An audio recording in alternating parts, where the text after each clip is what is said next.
Welcome back to another fantastic edition of the His and Her Money Show. I'm Tyler. And I'm Ty, and we're from hisandhermoney.com, where we teach you how to have better money, become a better couple, and live a better life. Well, we're excited about this episode, man. Yes. We've been bringing y'all a couple of what we like to call powerful conversations. That's right. With some power couples who are doing amazing things as a unit, as a team, in entrepreneurship, ministry, and otherwise, and some of the ups and downs along the way to get to the positions that they're at right now, because we want y'all to not just know where they are right now, but what it took to get there, because we know a lot of you all are creating stories and pathways of your own. And so it's important to know not just the final finished product with the photo shoot and the edits and all the cuts and all the mistakes edited and cropped out, but you need to know everything along the way so you can be prepared for the path that God has set for you. That's right. I'm super excited. We are actually live right now in our Power Couples University group. So our power players, you have an opportunity to ask questions. Feel free to drop them in the description box and we will get to them.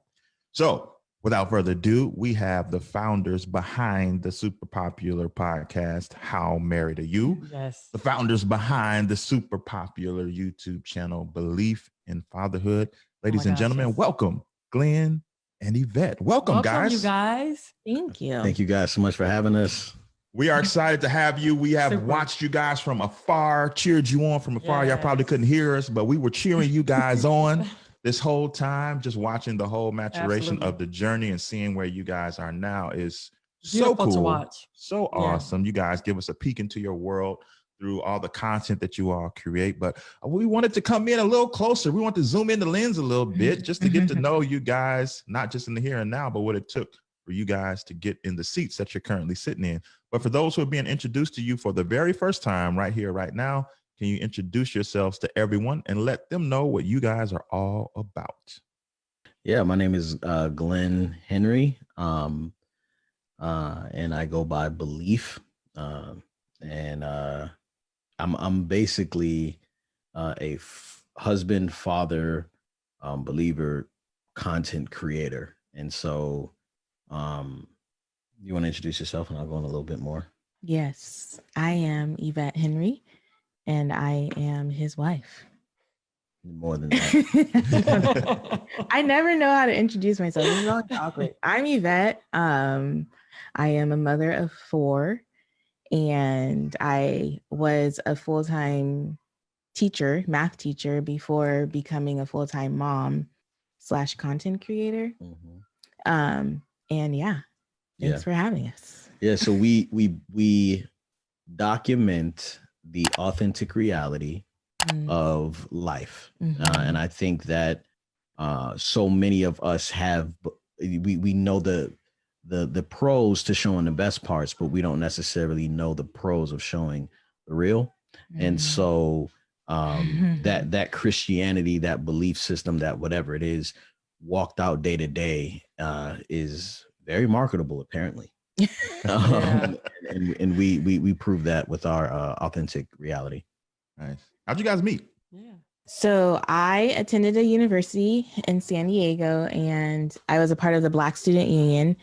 And we put on events there at this school, and we hired Glen as a DJ for several of the events. And so we met there. That's how we met. Yeah, and it wasn't like sparks flying or anything like that, or it just was like she would help me take my stuff to the car, and then it was like, see you later. And then eventually her god brother needed a DJ for his wedding, and that's when we kind of linked back up like 2 years later, which was in 2009.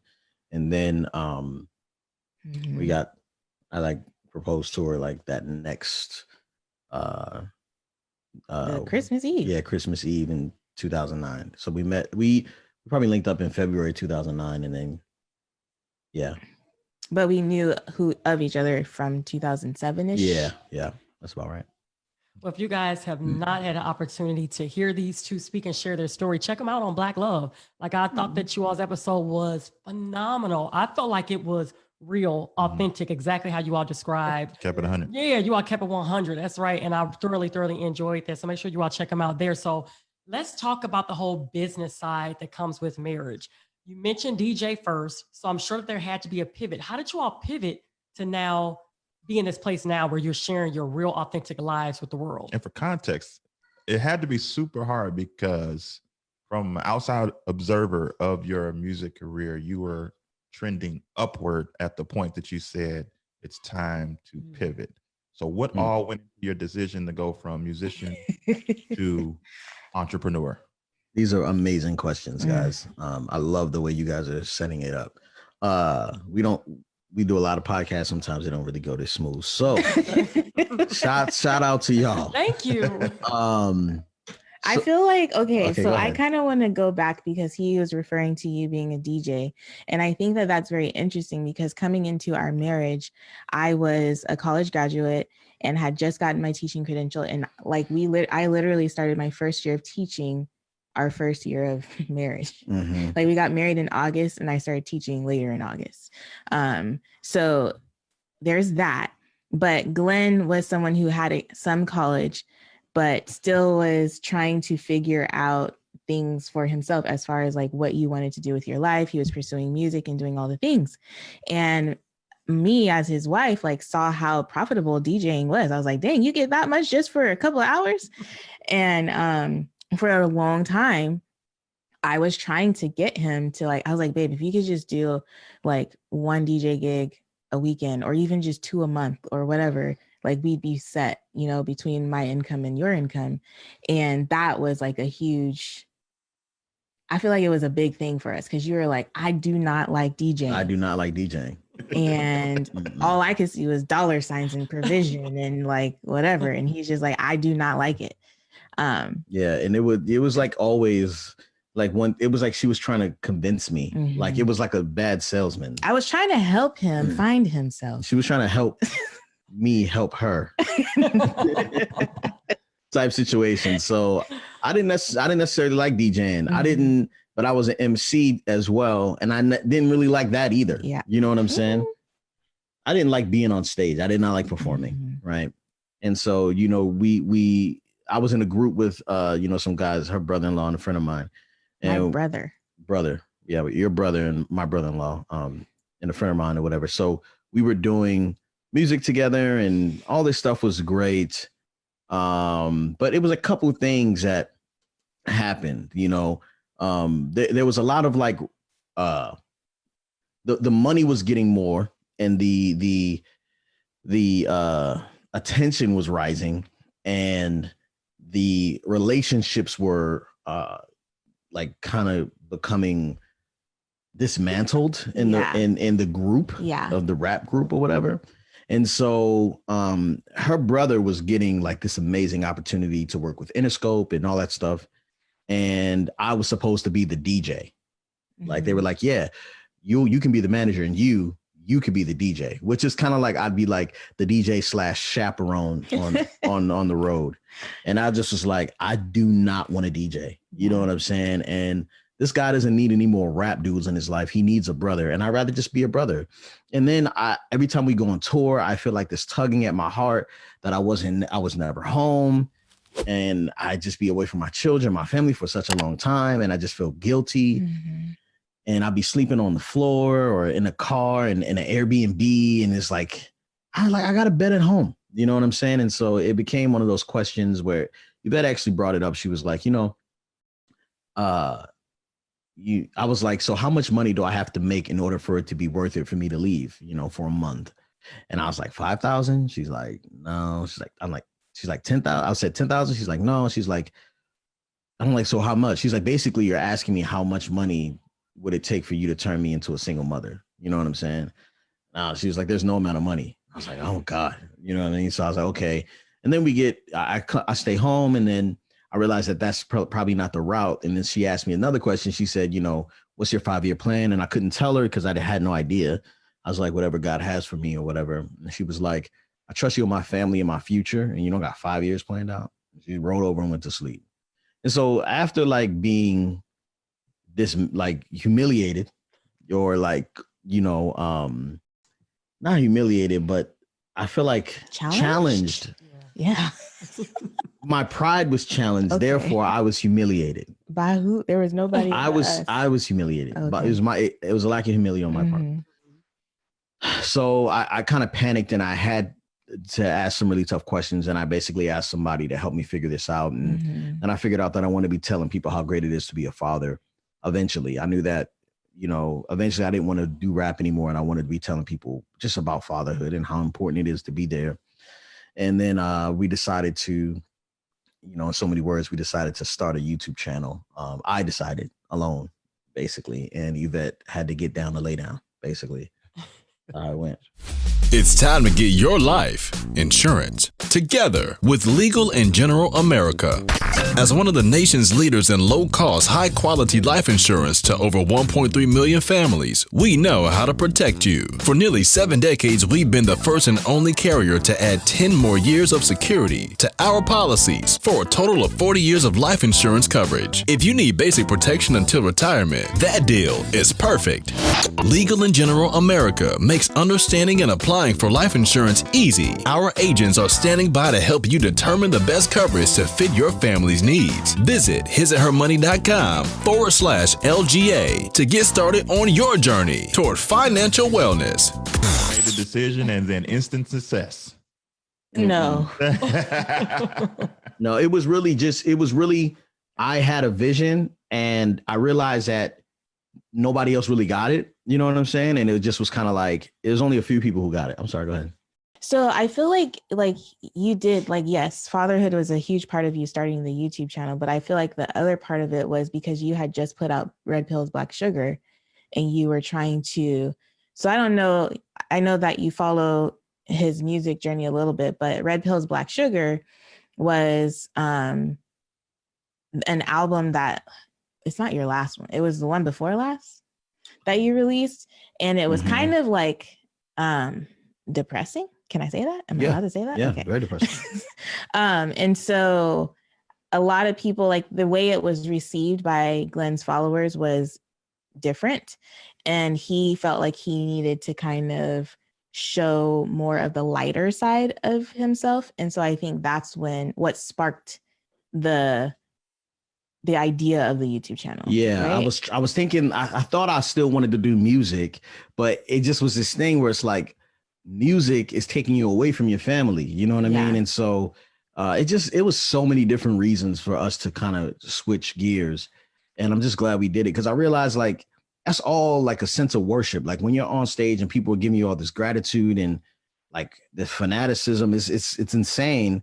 And it's it's a state of worship, and I just couldn't get over the pride that of the adrenaline rush that I would feel. And I realized my kids are more excited to see me than these people are. Why not just stay home, So, yeah. Yeah. And so at the start of the channel, I didn't even go, I was a math teacher. So I only went on YouTube to look up videos on math. I didn't even know there was a whole world where people were just putting their lives out there, and that people actually enjoyed that and watched it and stuff. And so I've always been a pretty conservative, private person. Yeah, very. One-on-one, I'll share with you things, but for the whole, I say the whole world, but it's available to the whole world if they wanted to see it. For us to be putting ourselves out there like that was very uncomfortable for me. And so in the very beginning, and then the other thing is I care about how people perceive me. So Glen's just over here filming himself and the boys all day, and my bra's hanging on a doorknob, or the kitchen's a mess, or the living room's got dirty diapers all over the place. And he's just hey, y'all, look at all of this. He's just putting it on display.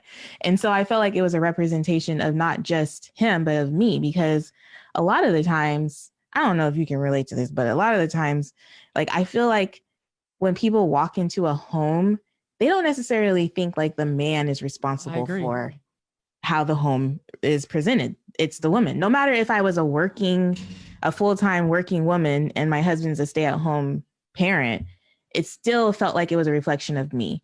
And so because I felt like I didn't have any kind of control over the perception that people may have, it was just very uncomfortable for me to just have it like that. And so when he first started the channel, I was very standoffish. I was often dodging the camera, not wanting to be on camera.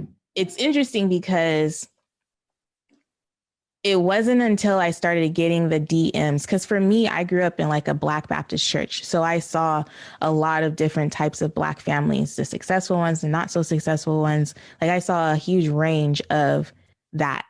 And as Glen started sharing our family more and more, I started receiving DMs about the impact that it was making on people who were engaging with the content. And so then that's when I started to come around a little bit more. But I didn't know that it was so important for people to be able to see our lives the way that Glen was sharing them. So I had never seen that either. You know what I'm saying? Like I wasn't like, I know single moms, grandmoms, and maybe like one super struggling couple with a husband and a wife. That was all I saw as a Black, young kid. And so I knew how important it was to see those images. And so Yvette, because Yvette saw it all the time, she wasn't really impressed, Yeah. But okay. Sorry. Yeah, we have a great question. One of our power players asked, how did you overcome those fears of putting yourself out there? Because now you're out there. Now you and your husband, you all both have this amazing show on YouTube and podcast. 310,000 subscribers and counting. Yeah. Jeez. So how did you overcome your fear and just, it was no longer Glen doing this. Now you are doing it as well. So I don't know that you actually overcome it. It's still scary for me, at least. I still get super paranoid. There's so many different elements to the fear that I don't even know where to begin, but it's not that I am less fearful, but it's that the calling is greater than the fear that I'm experiencing. And for me, like, I'm just realizing the more that we do this, oh my gosh, I'm getting choked. That's okay. Go ahead. I'll do the same thing.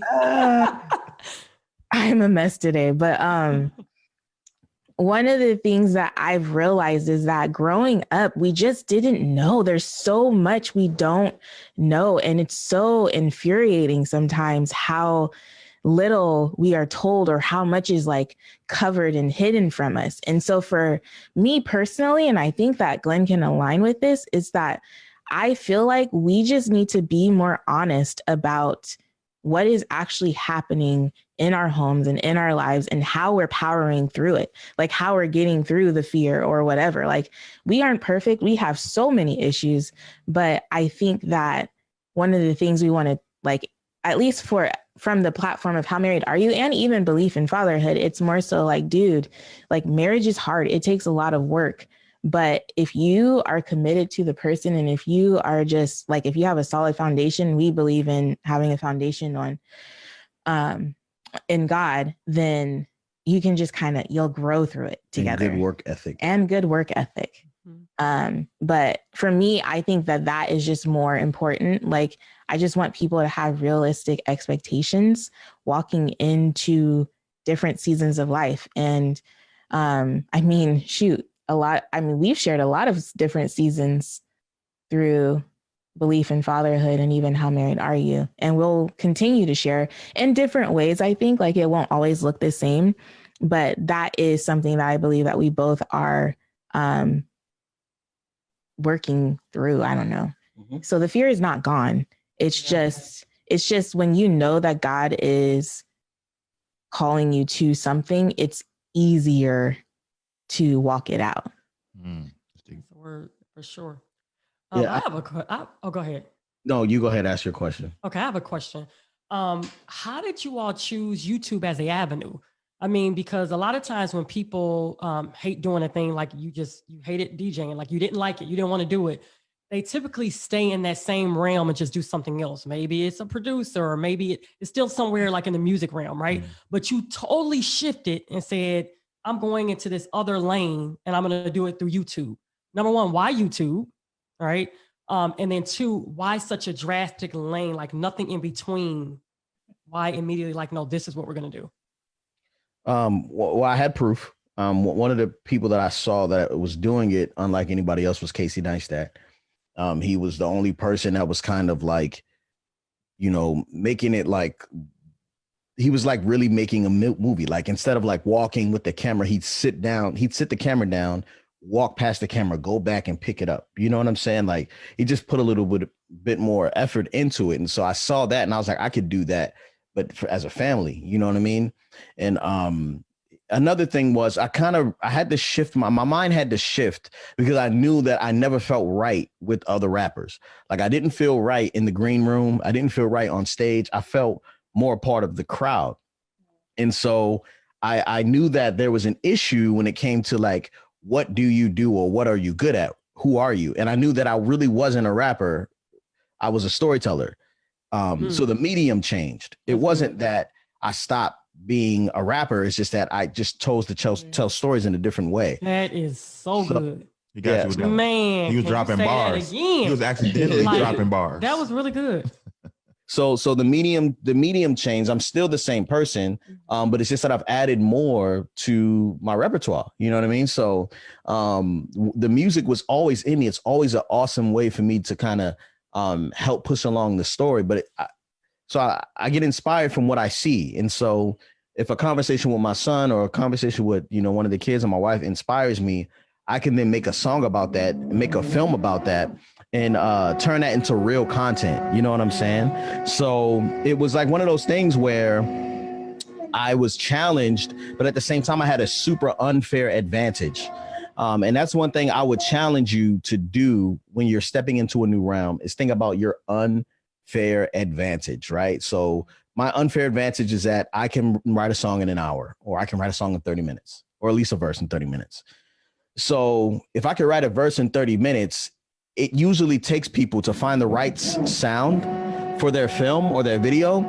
It takes 2-3 hours sometimes searching on libraries. You know what I mean? Like when you guys are looking for whatever it is that you need to finish the film, you may go for months trying to find the right song. And my unfair advantage is I can make the right song for the piece. So a little while back, and I'm trying to remember if it was the podcast or the YouTube channel, you all, as you all always do, you give us a peek into the journey.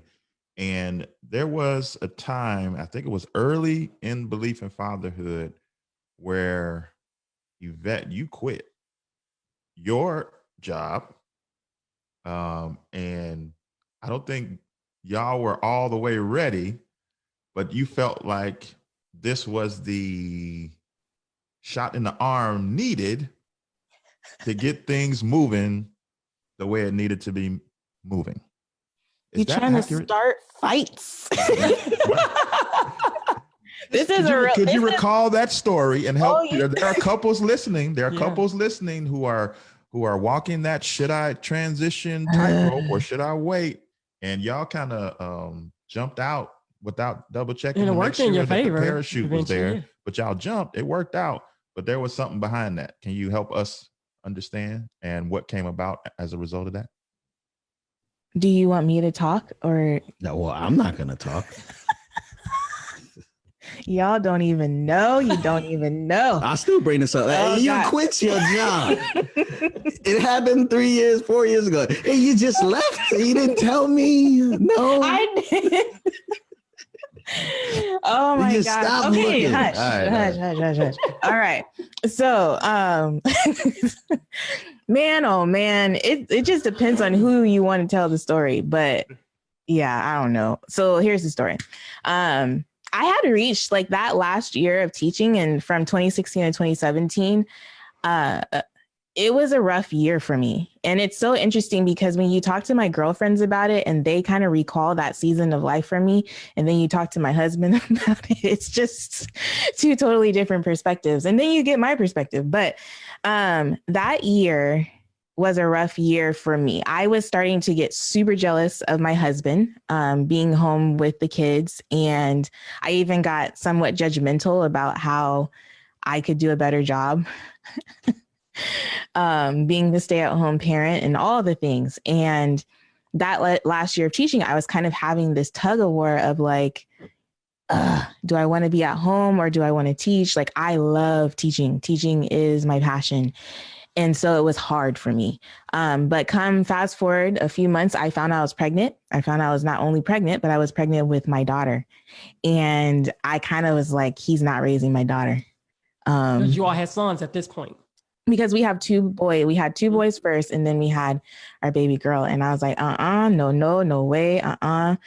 I'm not doing it. And I had kind of been talking to Glenn about like the fact that I wanted to come home. And I will admit that he asked me to just wait one more year. And, but there were other factors. Like so in order to teach in California, I don't know, where are y'all? Chicago. Okay. So in order to teach in California, and I think this is the way it is around the world, but you have to have a teaching credential. And for me, my teaching credential was about to expire. This is a whole other story. But like, yeah. But the thing is, like, I had gotten so many extensions to like renew it, but I kept getting pregnant and not being in the classroom. There was no more extensions I could get. And so at that point, I was kind of like, well, I guess this is the Lord or my lack of proper prior planning. That meant that I just couldn't teach for the year. And Glenn, I guess, had expected me to look for another job. Because there are some private schools that will allow you to teach without necessarily a teaching credential, but having a degree. And I just didn't pursue it. Like I just at some point during I had the baby in March, and then I got paid through the summer, and then I got my last paycheck I think in June 30th, 2017, and it was just kind of like, I'm not going back to work. And we only made $1,700 a month from Patreon. And we needed. There was no reason for me to quit. There was nothing for us to stand on. It was irresponsible. I will admit that 100%. I admit that. But you never admit that in front of people. I do admit that. Oh, play the record. Rewind the tape from the podcast. I appreciate it. I have said that. Anyway, so yeah, it was very irresponsible. Glenn had to do the thing that he hates doing, which was those like features. Selling my verses for like $50. Just so that we could like make our mortgage. It was terrible. Do all kinds of things. But when I say that the Lord carried us through that season, he did. He sure enough did. He showed up and he showed out. Come on now. Yeah. He did. He did. But Glenn don't like to get like Glenn don't. Well, she doesn't understand the scar tissue. Yeah, you know what I'm true. saying? No, that's very true. No, like that's there was real abandonment issues I had with her, and I just was like, I can't trust you. There were certain things that was kind of like, oh, like it's okay for you to do that, and so it really hurt because I don't know anybody or any man that could do that and like be respected. Yet Yvette was kind of champion for it because it kicked my butt into gear and it really hurt me. You know what I'm saying? And so even now the decisions I make, are very precise, and I still don't do what I want. I still do what I have to. And so sometimes Yvette will make decisions. She'll be like, well, I don't want to do that. Well, I'm like, good for you. This is where we're at. And this is what we have to do. And so like, just like last year, we had like a few amazing opportunities to be in these commercials, and our families got to be in the commercials, and it was so dope. And we were at the shoot, and it was a commercial set. It was weird. They had like 3 different shoots going on at the same time. It was raining. It was insane. It was very uncomfortable, but it was only like 2 days of work, and we got paid more than Yvette's salary, right? In 2 days. Teacher, yeah. And Yvette was like, I don't want to do this. I'm sitting there and I'm like, you know what I'm saying? Like trying to like, and I'm like, okay, well, what would you like to do? How would you like to make money? This is, if we don't do this, we have to do this, And so that was hard, guys. I'm not well. All the forgiveness hasn't come in. It's still healing. No, seriously, he really does have scar. When he talks about scar tissue, he has scar tissue. Like, I think I recently realized how bad it really is. Like, and the crazy thing about it, and I probably shouldn't say this out loud. You know what? I don't know, but the crazy thing about it is I don't know that I would have done anything differently. Like I may have like tried to be a substitute teacher maybe or something. I don't know, but to where I could kind of choose when I would work. Communication is key. Yeah. And but I don't want you ever to feel abandoned. And I do realize that is what I did. Mm-hmm. I love you for that. Thank you. Oh. See, his and her money show is more than a podcast. Well, I'm just going to say this. I am so happy to have witnessed this conversation because it's real. I think this is a conversation that happens in various ways. Yeah. And a lot of people listening are related. Right? Exactly. Yeah. And I'm in agreement with Glenn. I'm not so sure that a man could do that. If Tyler would have done that, I probably would have been like, you going to your mama's house, right? Oh, okay.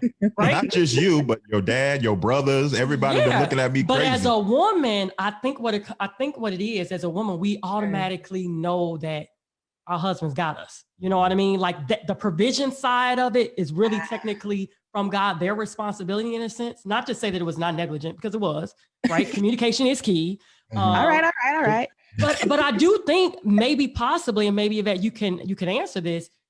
Did that play a role even subconsciously? Like, like Glenn, he's probably going to figure it out. Like, we're going to be okay. Yeah, maybe subconsciously, most definitely. Glenn has never abandoned me. Mm-hmm.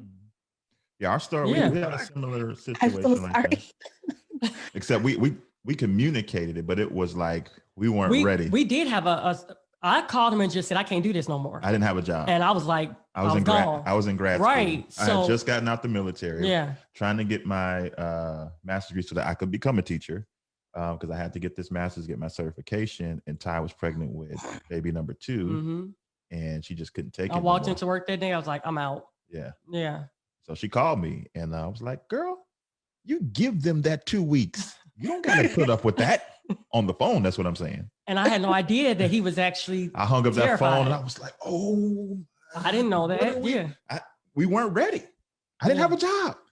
Yeah. But I felt, I knew I had to be the steady force in that moment because she gave it all she could. And she was at a place of transition similar to what you said. Our first child was a son, and it was tough for her to go back, but this one was going to be a girl. And it was like, I didn't know she was a girl. Right. Yeah. And so this was it. And God prevailed for us. He carried us as well. through. Yeah. You know what I mean? So I think that was the difference, was you voicing it to me instead of kind of finding out. Well, I would say, even though I voiced it to you, there was nothing that you could say that was probably going to change my mind. I was out of there. Yeah, she was done. I was done. Right. Yeah. She had reached the breaking point. Yeah. So I want you all to talk about that. Talk about having challenges within marriage, especially now business. We are now partners in business, right? Mm-hmm. Talk about how the challenges actually helped you all become where you all are today. Like prior to our call, I'm not going to share the news, but you all have had some great news. You all are doing some great things, some big things. And 4 years ago, this was not the case. You all taking this faithfully, and both of you all working during that process. Yeah, and during that process, to see the many things that God is doing through your lives right now is tremendous. Yeah, all the news is out now, so we can talk about it. Okay, let's talk about it. It's been even harder in this season. I feel like the more success, the more challenging it gets, because it's like new levels to things. And even for us, like earlier this year, I mean, Glenn's probably been expressing it for a long time, but he's like, I am not doing well. I need help. And for me, I'm kind of like, I am not doing well either. Like becoming the stay-at-home parent, I was like, some days I just want to go back to the classroom. Yeah. It's like easier to have 30 kids than it is to have these 4. Mm-hmm. And we both were in a place where we weren't doing well. But for Glen was better able to see me in my lack of doing well because he had already been there. And I think that is a huge thing about our situation, is that like most stay-at-home moms do not have the level of understanding that I have from my husband, because he has experienced it for himself. And so I think that helps us on this side of things. But for the longest time, I have been waiting for Glen to tell me like explicitly, what is it that you need me to do in order to help you? Because he started the YouTube channel. I think like when you first started it, you probably just thought, I'm just uploading videos, you know, creating content or whatever. But he didn't necessarily see it becoming a full-on company where he is like a CEO and has employees and wages to pay and all the things. And so that has been whelming for him. And I feel like at one point during this year, I finally heard him and was able to come on board and help him in a way that was meaningful. And then we got there and it was great. And then it wasn't. And so we've been on a roller coaster ride. We're still on a roller coaster ride, and we're trying to navigate like what this looks like. What does our relationship look like in this season? But I don't know. Chime in. Yeah, so I just say that it has been very difficult this season.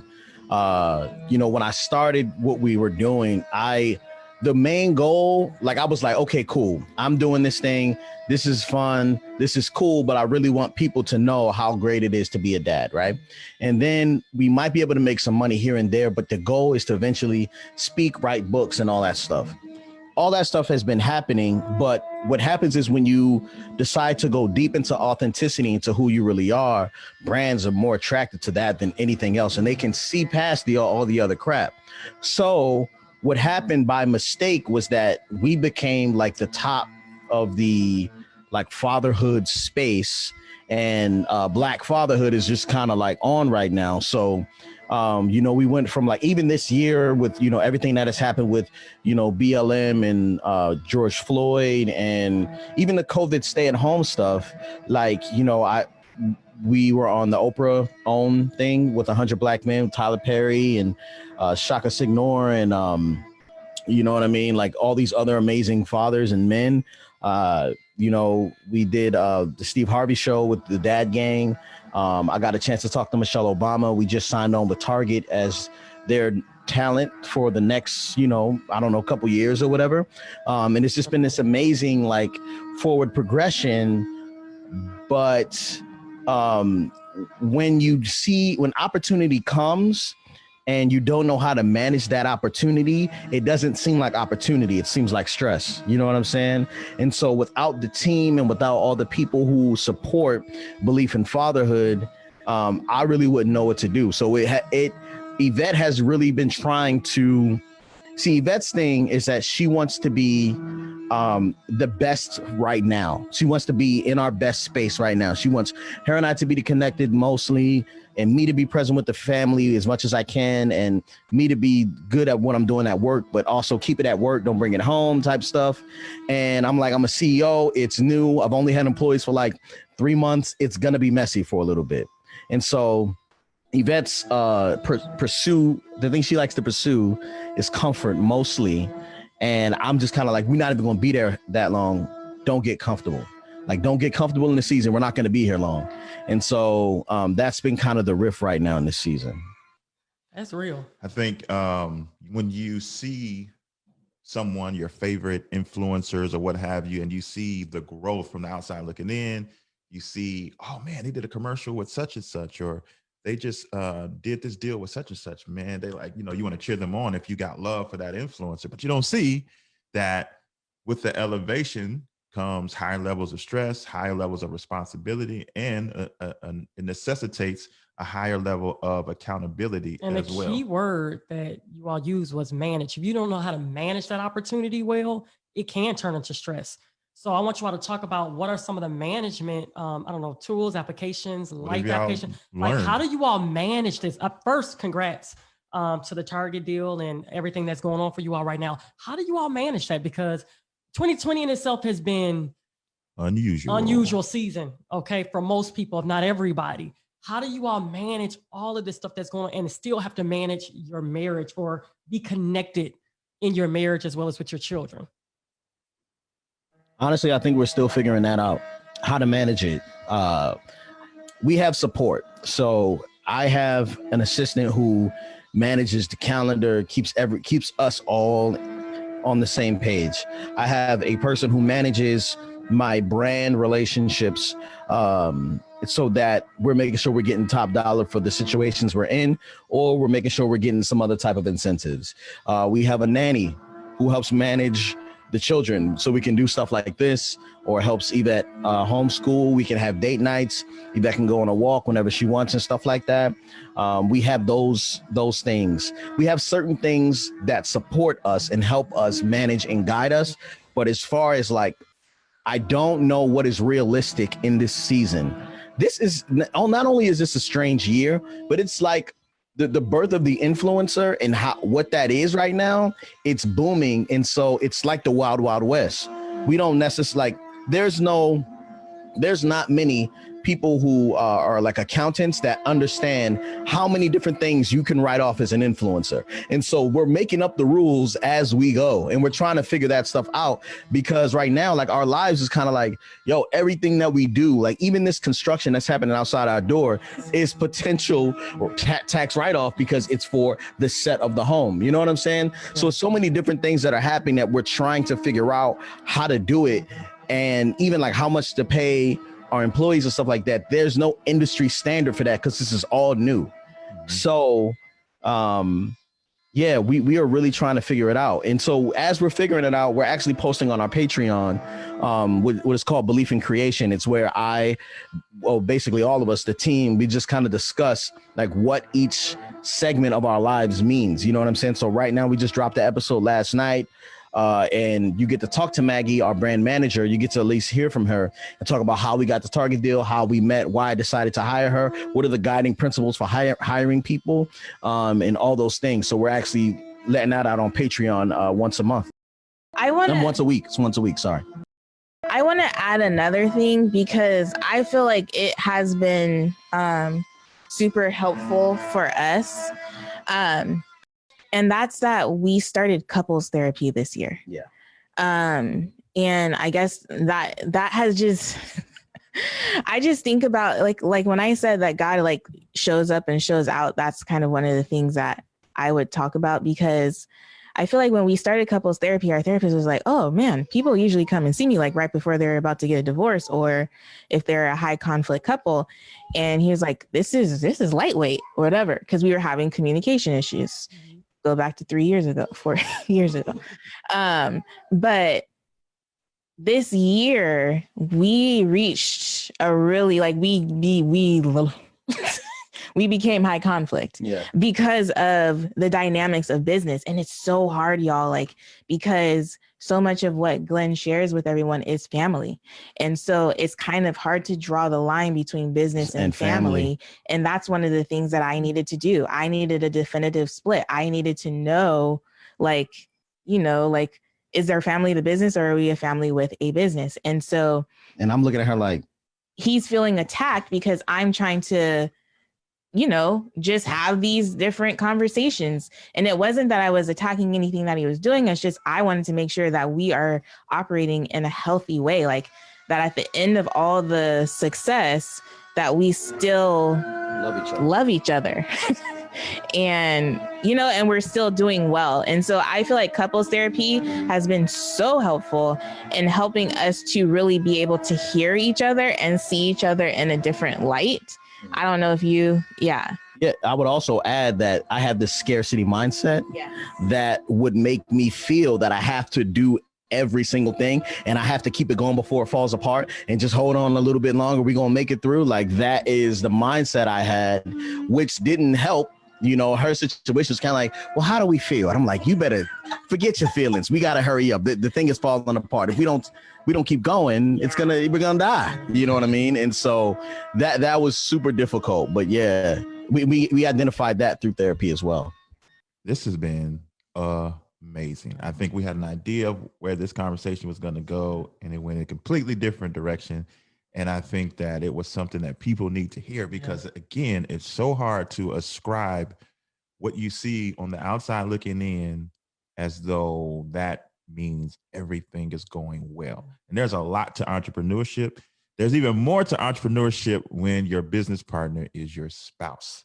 And when your business involves your household and your family and you're giving of yourself, you're opening up your life in effort to benefit others' lives, but that also makes your life super vulnerable. Yeah. So the fact that you guys were willing to be as transparent as you all have been is just another example of you all shedding light on what you all have learned and are learning in an effort to help us all learn. And maybe we can get to where we're trying to get to a little faster by avoiding some of the bumps in the road that you all have had.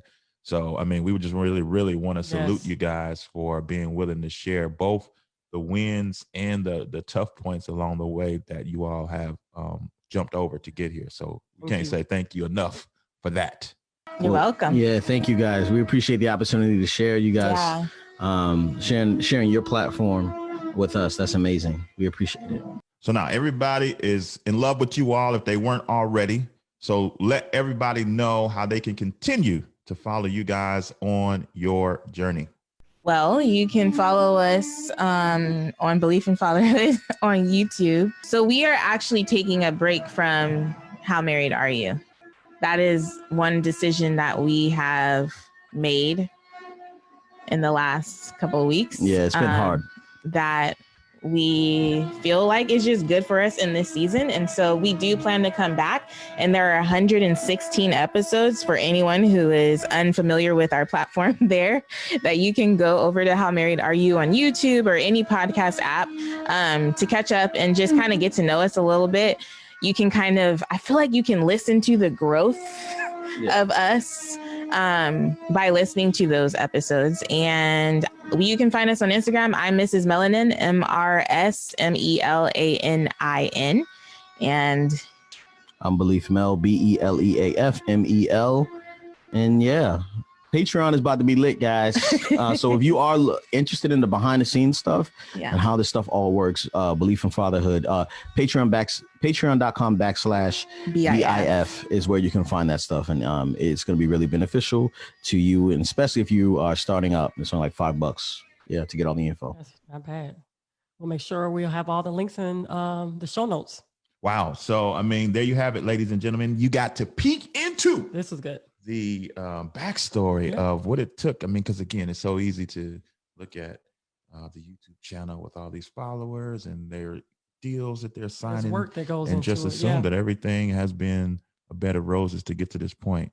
And no matter what type of business you are trying to create, there's going to be obstacles. And you have to have the ability to persevere, have a focus on what did God say that you're supposed to do. And if this is what he called you to, and you gotta keep going. Keep going. Absolutely. All right, guys. So that's all we got for this time. We got. It's been great. Till next time. Peace. Bye, y'all.